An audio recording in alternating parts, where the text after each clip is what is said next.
Serbia takes bronze. Jokic takes his shirt off. Do players respect Jokic more than ever now? Plus, we'll look ahead to the 2028 Summer Games. All that and more on Locked On Nuggets.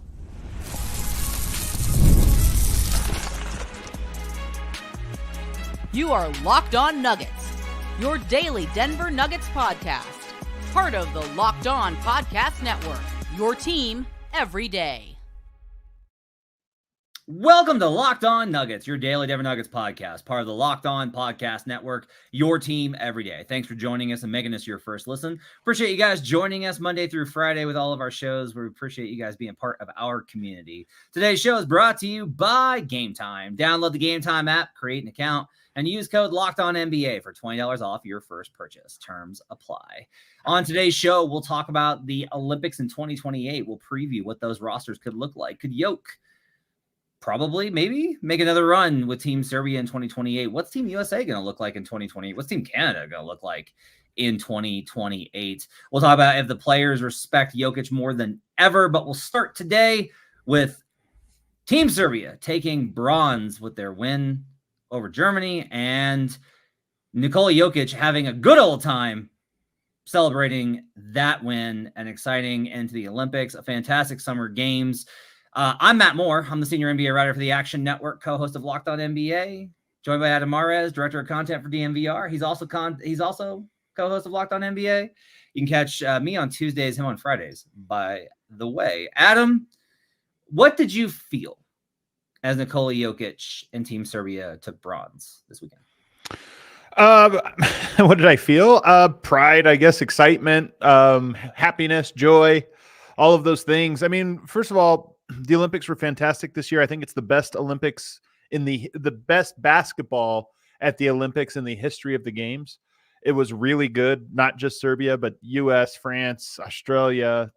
There were so many teams, Germany. But Serbia, coming off of basically 36 hours after a heartbreaker to Team USA, you just thought there'd be a letdown. There was not. They played inspired, tough basketball, play hard. Jokic went basically wire to wire. I thought it was awesome. And then I what else did I feel? Tired. 5:30 in the morning, the game ends. Yeah, it was a little early in the AM for that one. I think watching Jokic's reaction, it's just always important to kind of understand and not put American cultural standards on athletes. I think is an important thing to do. And you shouldn't put standards on athletes in general outside of like the basic stuff. Like, hey, don't do what Miles Bridges did to his wife. But I think you should understand that like Jokic playing for Serbia, like Jokic loves his home country. Yeah. Like he has a genuine love for it. And he has a love for the history of the program and for all those guys he's played with and for all of the fans. And his celebration of that was a really joyful, pure moment. It was just like a really great moment for him in his career. And I think there's something really beautiful about that. And like the Olympics, I think it's one of the coolest things is that our culture is so built upon if you're not first, you're last. And the Olympics, you do get this sense that everyone that medals is so proud of what they've accomplished. Like, yeah, sure, you wish you would have gotten gold, but you're so proud of what you accomplished and that you came home with an Olympic medal, I think is a really great thing. And it's something that he was able to bring to the country that he loves. And there's something really beautiful about that. No question. And it was funny because people I saw, like our buddy Voya, he did oh my gosh, I can't believe we're the meme of the guy flipping off on the podium and then he's at the third spot. But that was totally Serbia. And I'm telling you, man, there's something cool about getting away from American sports commentary and culture. I mean, America is the king of entertainment, right? Entertainment comes from the US. We do it big. We make money off it, everything else. But sometimes it is a little toxic, especially in the internet age. And it's kind of cool to see a team like that. Meme is supposed to make fun of the guy who's excited about coming in third place or whatever.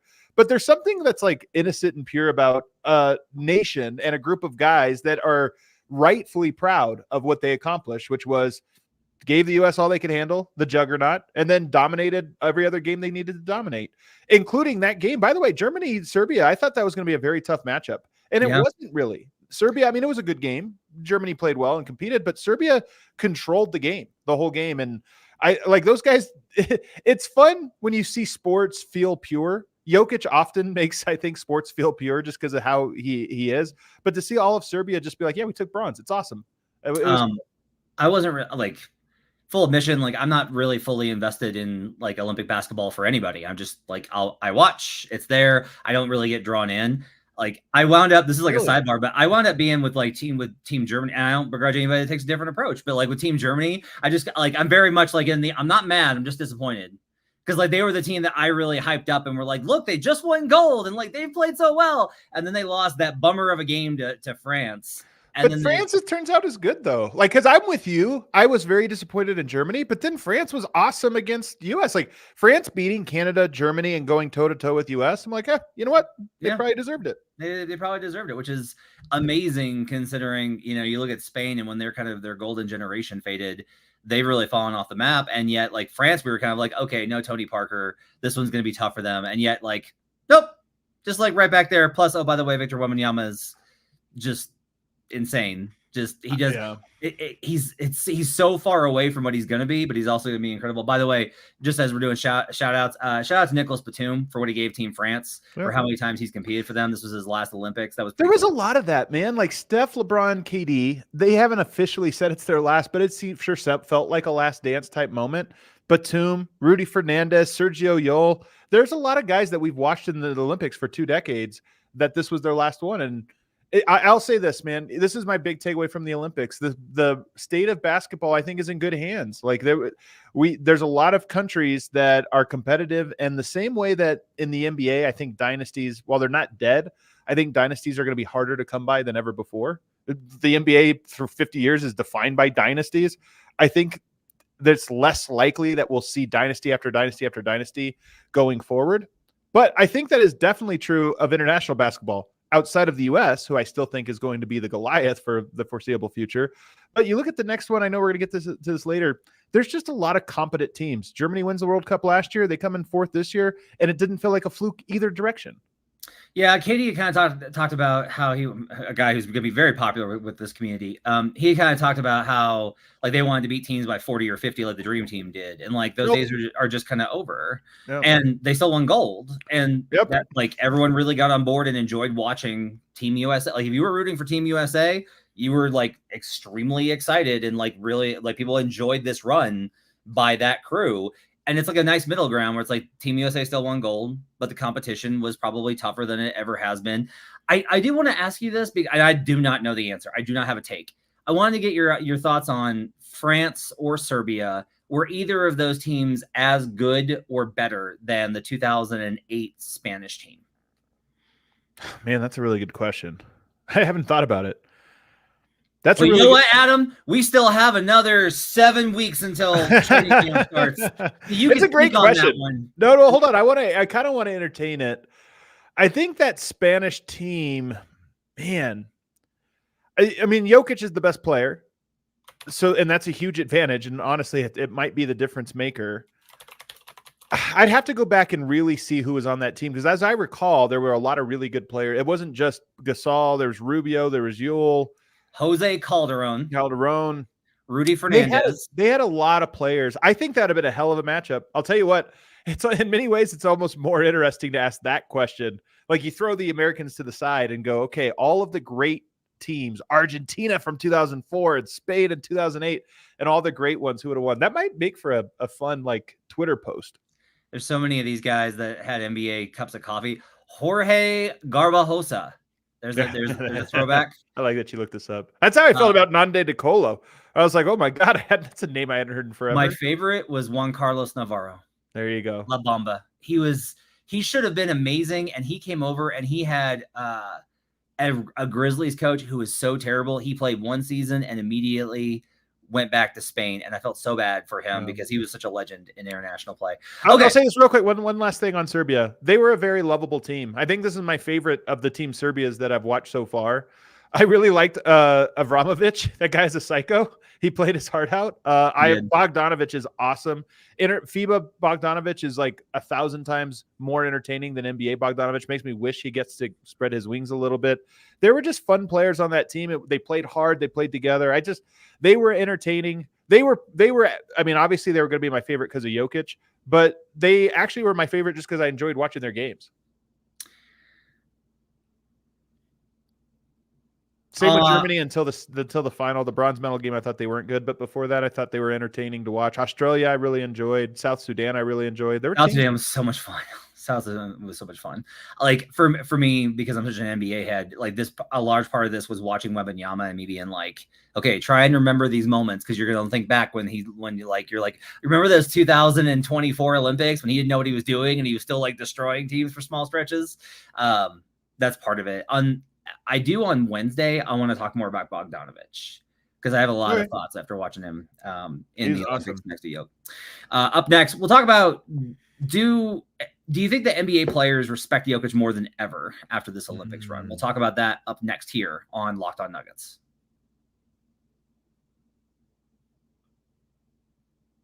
Passion, drive, and patience, the formula for winning championships, is also what keeps your ride or die alive. eBay Motors is everything you need to maintain your vehicle and level it up to peak performance. They've got superchargers, roof racks, exhaust kits, LED headlights, and more. Whether you're into speed, power, or style, eBay Motors has you covered. With over 122 million parts for your number one ride or die, you'll always find exactly what you're looking for. And with eBay Guaranteed Fit, your parts guaranteed to fit your ride every time or your money back. Because with eBay Motors, you're burning rubber, not cash.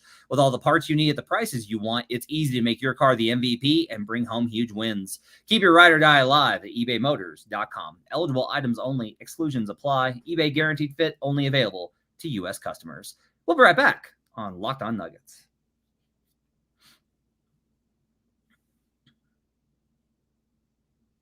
Back here on Locked On Nuggets. Thanks for joining us and making us part of your day. Appreciate you guys being with us. If you are listening on Apple Podcasts, take a second and give us a like and a 5-star review. We haven't had one in a while. It'd be nice to hear some nice things. Yeah. Give us some nice things. And by the way, subscribe to this on YouTube. We got a lot of people that watch it, but we have fewer subscribers than I think the show deserves. It's the deep off season. Throw us a subscription. Throw us a like. Help us grow this channel. I want to keep doing this show, so help us grow it. Let's talk about Jokic. So Jokic's obviously a monster the whole way through, and I'm really interested in how I don't think we're ever going to get an honest answer of how NBA players feel about Jokic. I think he's more accepted than he has ever been because of every time that you go to the All-Star game, the more that you go to those things, you become one of those guys that they're like, Jokic, hey! You know. And they hang out with him more on those types of things. Your question that you kind of pose here is, do players respect Jokic more than ever? I'm really curious to know your thoughts on that. Plus, if you think just about like where Jokic stands within the various, I guess, political hierarchies of the NBA. I mean, Jokic's never going to be on the in club. I just, he's never going to be LeBron's buddy and this or that. But I think there was a time not long ago when LeBron did not like Steph Curry. And he felt like Steph Curry was getting too much love and adoration and, oh, they like him now and not me. And he hasn't done what I have done. And there was like, I mean, we laugh, but you remember the block shot and the look back at Steph and kind of giving him the look. And there was real resentment for a while there of that LeBron seemed to direct towards Steph. But over time, Steph earned his respect. And I think, players just kind of get over it. I think that Jokic is in that period right now where, my personal opinion is when LeBron did not pick him in the 2021 All-Star game, that was real. And there was conversation afterwards about, well, the Hoopers know that he's just overrated and not really a guy. Like all the players know, blah, blah, blah. I think that we're far from that. I think if you compare that exact moment, Jokic has his first MVP, players wondering, this or that, to where we are now. Now he's a champion. And now he just took Team USA, the Avengers, to the brink. I think there's just a healthy, that guy probably deserves the adoration he gets. He's not in the club, but I think that the guys really respect him. But as we saw from KD, a lot of his taking to Twitter and fighting with corny Nuggets fans, I still think there's a thing of why do you guys love him so much? And some suspicions and, just questioning why and resenting how much he is beloved by people. So much so that people would root for Serbia instead of Team USA, which again, I understand. Yeah, there's a lot there. I think I'm always just really kind of curious about the evolution of these things because I do think that when you're in the midst of a real rivalry and it's personal and you feel like this guy is between you and the professional goals that you're trying to reach, it feels very personal. But over time, that competition always kind of breeds that level of respect. And I think there's no better example of that than Bird and Magic. That like those two were just so much at each other's throats, but like they did come to really love one another as competitors. And I think you've seen that. The Steph comparison, I think, is a really good one. There are a few that will like never. This is what's funny is that there's a few that never go away. Like KG and Paul Pierce, never ever going to give LeBron the respect that everyone else did. Like never. Like they will never ever ever give it up. Like that is personal for them, and they are never gonna let go of that hill. I don't know that Jokic really has that. I will say I did think when Serbia was up big on Team USA, I did like it crossed my mind of like, God, of all the people that LeBron's had to go through, how much is he gonna hate this guy for knocking him out of the playoffs 2 years in a row and then potentially ending his last chance at a gold? It might have actually hurt. They might have hated him if he would have won, honestly. Yeah, it would have been. It would have been pretty rough. But yeah, I think Jokic's made himself unassailable, though. Honestly, like first of all, he has been, I think, high character under tension. Like he's been attacked, but has never attacked back. He's just kind of been his authentic self, in my opinion, at least publicly. And then on top of that, he's been good enough that I think guys are like, yeah, man, that guy sucks to play against. He's tough. The one KD thing that has stuck with me that I've thought about a lot is it's a brotherhood. It's not about you. And I've like, that's like stuck in my head a lot just from the perspective of, and like, I do think this is probably kind of it too, right? Where one of the advantages of Jokic is like, he doesn't get too high, he doesn't get too low. And I think he appreciates the fans that support him, but he's not going to be like overly emotional about it because he understands like, you like me because I'm good at basketball and eventually I will not do this. And then it will be different. And like Jokic is definitely, I think, part of the NBA player and especially NBA now superstar. Like he's of that level now where he is more accepted by them as a peer and equal and as of that kind of like that guy. And there's honestly a little bit of like, it's us versus everybody else, even the fans, which is like a really interesting dynamic. I don't know if it's good, but it's like an interesting dynamic to kind of examine. I think that's kind of part of it is like, one of KD's things is like everybody knows how good he is. I think it is kind of interesting. What is fascinating to me also is just that Jokic can dominate in these games. Like Jokic dominated in every facet of the game from start to finish. And that's just, that seems so incredible to me that on the world stage and these kind of in games that he's able to impact the game the way that he does nonstop over and over again, possession after possession, all the way through. It's really crazy. And even defensively, I think when you look at the offensive firepower that Team USA had, and you think about how effective Jokic was defensively in that game, it's just one of those things where it's like, yeah, there's something to his ability to impact. Because we have all these guys, by all accounts, should get 0 stops. And instead, they were struggling to score for a while there until the fourth quarter when they no longer struggled to score. But yeah, I think he has a lot of their respect. I will say it reminds me of, Tolstoy and Dostoevsky lived at the same time. This is such a nerdy reference for you, man. I love it. I'm in. I'm captivated. Let's go. And Dostoevsky loved Tolstoy, but Tolstoy always would sort of trash talk Dostoevsky and say he's a terrible writer, which is kind of true or this or that. And then when he learned, the story is, or the legend is, that when he found out that Dostoevsky had died, he wept and he felt like it like wrecked him. And he ended up, they say, when he died, he had a copy of the Brothers Karamazov that he was reading that was on his deathbed. And KD almost reminds me of this. And LeBron and all these guys, they're so competitive. It makes them great that they almost like have this deep appreciation of players that is completely covered in resentment. And then like until a point in their life when it's like, no, why do I have this armor on? I actually love this guy.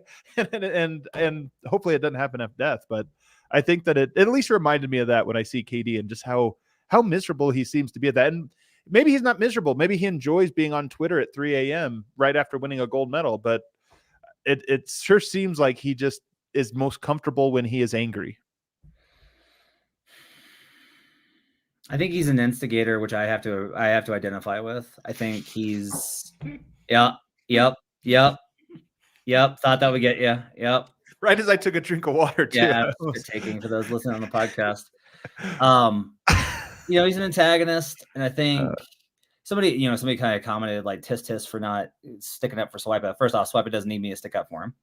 Swipa will handle his own business. I respect him enough to do that. Second, I don't really find much of this to be, this is going to sound obnoxious coming from me, but I don't find it to be all that serious. Like, I'm trying really hard not to take social media seriously. And honestly, that's the whole thing. It's not real life. It actually is a funhouse mirror of real life. Yeah. And so I'm just, I think that the relationships that these players form with teammates and with coaches and with other competitors, I think that's real. I think the connections that fans make with one another is real. I think the connections that fans make with athletes in terms of what that athlete means to them and their city, I think those things are real, and their country, as the Serbian pride definitely kind of shows how much those fans love basketball, which you can find out in a great documentary on YouTube, if you go search for it over at DMVR. I apologize that I can never remember the name of it. I'm always like, is it A Million Little Threads?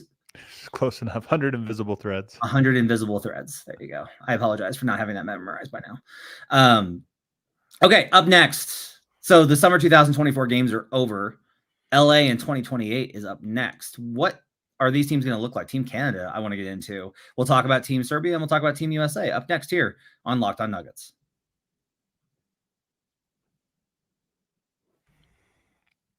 Oh, we have another one? All right.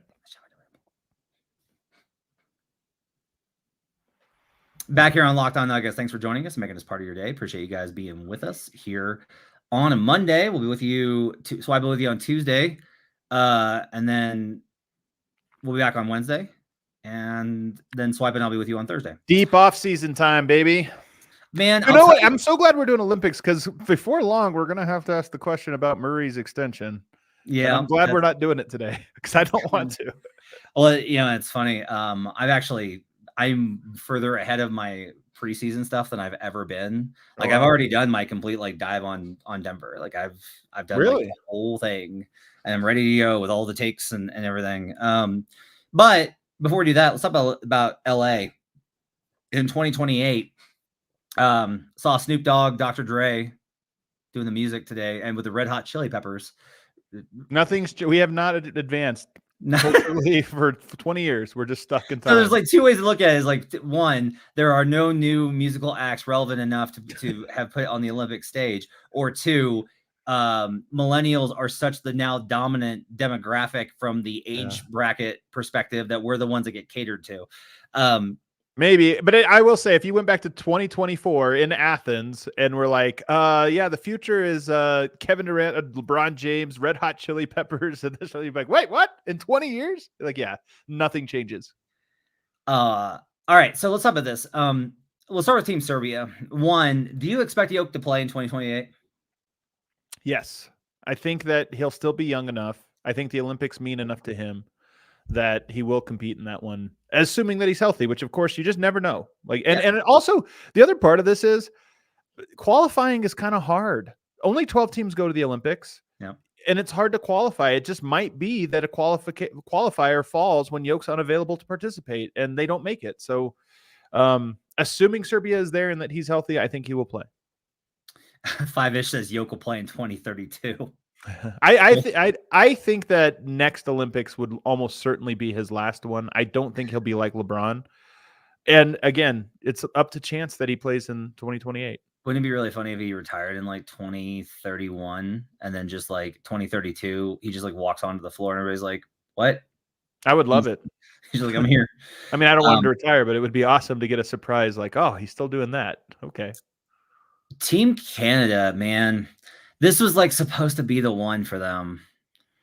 So much had led to this, and it's rough. I don't think it's supposed to be the one, though. You don't think so? I mean, I think that they thought they would be along, but I just did this on All NBA show, but I'm going to repeat myself. I think this was Canada's wake-up call that it's just too tough to show up. This was their 2002 or 2004. This was their oh, yeah, it's not just talent and you roll them out there. They didn't know who their guys were, who their roles were, what the pecking order was. They didn't have a complex strategy and all these different ways to win. They kind of just went out there and ISO'd and got. So I think they had to go through it, and they're going to have to work on their program. Well, honestly, that's a good thing for Jordi Fernandez to go through, because that's what his life as Nets coach is going to be like this season, is not knowing who to play and who not to. I think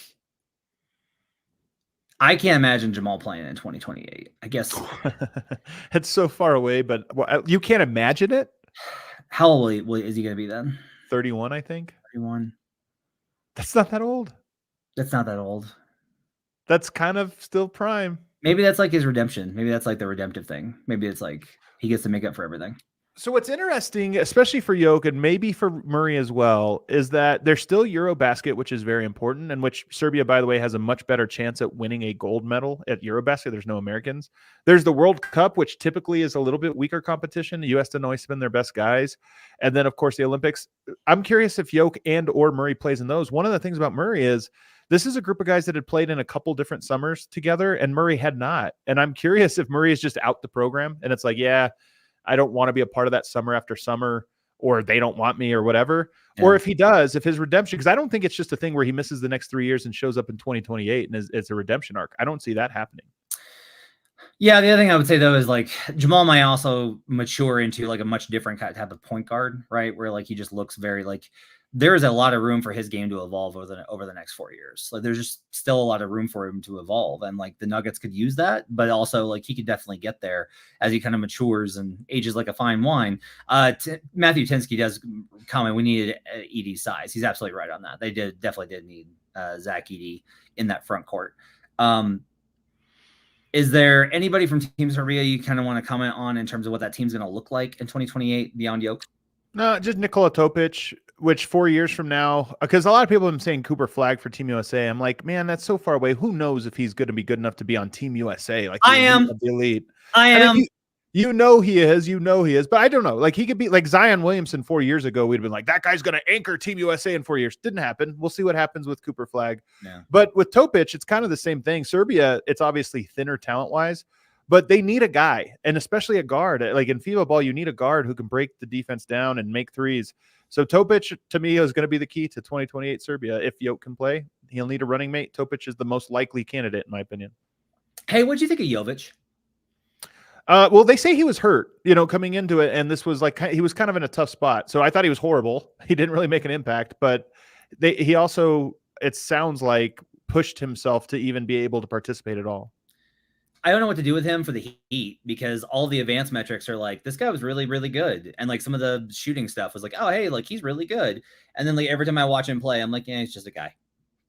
And so I don't know what to do with him. I don't think you should judge him off of this. I think it was in a bad break that he wasn't able to be more active of a participant. But, he's another guy that hopefully I don't have high hopes for him being like a major impact guy. I think he's more of a guy that in 2028, you hope he's good enough to be like, okay, they have a solid player now at power forward. You kind of teased it, but I do want to talk about Team USA in 2028 because I do think Cooper Flag is going to be like the anchor of that team. The anchor of the team? Not even just a guy. Yes. He'll be the anchor of the team. All right. I cannot buy enough Cooper Flag stock. I'm all in, baby. But you think, like in 3 years, in 4 years, because that means he'll have 3 years in the NBA, one at Duke, and he'll be above Booker and Anthony Edwards and all these guys? I mean, he'll be above Jason Tatum. We know that for sure.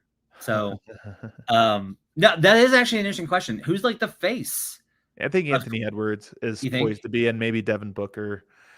Yeah, it's tough, man, because I don't think first of all, I don't think it's going to be as great as in previous Team USA's. By the way, if you go back and look at the rosters in 12, 16, and 20, not that impressive. Like Kevin Love was the center, the only center.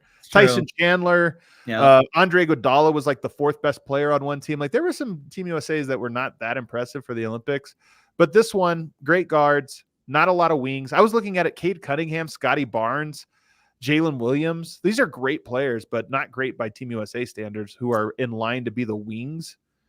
It's going to be, I think it's a little thinner. We'll probably feel different. We'll probably feel different in 2 years. It's just like they're not going to be KD, LeBron, Steph. That's the difference. Yeah, but that's a high bar, right? That's like Dream Team 1 to Dream Team 2. And you're like, well, if Jordan's not there, it's different. Yeah. And then, look on the other side, like, Team Canada still will have Shea. They'll have Zach Edey. Team France. I mean, we're talking about Wembanyama starting to enter his prime at that point. Yeah, somebody commented, they're like, they'll have Risha Shea and Sarr probably for that one too, alongside Victor. And a host of other French players, like there's a wave of French players right now. Yeah. So it should be really, and then I would assume that Luka gets back in, I guess. Maybe. I don't know. It's just the qualification is just so weird, man. It's like so weird. You kind of get screwed sometimes. I don't know. I think it'll be really interesting though. I think there's a lot of good players and a lot of good teams, and I'm curious to kind of see how it plays out. And we don't know we honestly don't know where Joel Embiid's going to play. We really don't. Like, we don't know. Can he really play for another team now? Can you switch? I didn't think you could. I thought once you play, you're kind of apparently, yeah. Apparently, yeah. You can go back to the other. You can.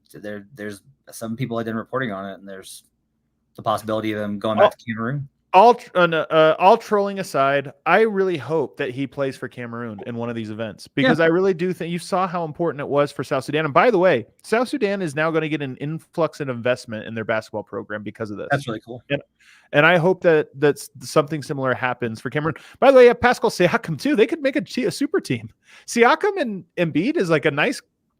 If Siakam and Embiid were in this Olympics, they'd be a top like 8, 9, 10 team, like just without anybody else on the teams. And Cameroon has a lot of good basketball players, so I think it'd be really cool.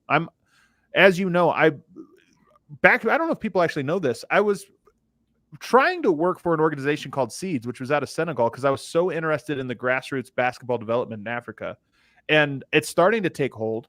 Masai Ujiri is actually doing a lot of things with Giants of Africa and trying to build infrastructure. All Africa needs is infrastructure, coaching, and a program, because there are people there there's a lot of people to pull from that I think can be great basketball players, really tall people, really tall athletic people. And I think that programs like guys playing for their country, like Sudan, like Cameroon, like Senegal, it makes a huge impact, and I'd love to see it.